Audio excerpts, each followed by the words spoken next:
थांब. आत्ता जे टेन्शन तुझ्या मनात आहे ना, ते घेऊनच तू हा व्हिडिओ पाहतोयस हे स्वामी जाणतात. मग मी काय सांगतो ते नीट लक्ष देऊन ऐक. बाळा, जे हातात नाही त्याची चिंता आणि जे अजून घडलेलं नाही त्याची भीती, यामुळेच मन जड होतं. तू सगळं एकटाच सांभाळायचा प्रयत्न करतोयस, पण लक्षात ठेव, तू एकटा नाहीस. आज फक्त एवढंच कर.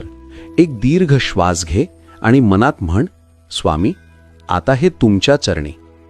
जो स्वतःला स्वामींच्या हवाली करतो त्याचं ओझं स्वामी स्वतः उचलतात. आणि बाळा, हा विचार मनाला थोडा जरी हलका वाटला असेल तर हा व्हिडिओ लाईक कर. अशाच टेन्शनमध्ये असलेल्या कोणासाठी तरी शेअर कर आणि मनातलं ओझं मनातली कॉमेंटमध्ये मोकळं कर. कारण धीर वाटल्याशिवाय स्वामींचा संदेश येत नाही. श्री स्वामी समर्थ.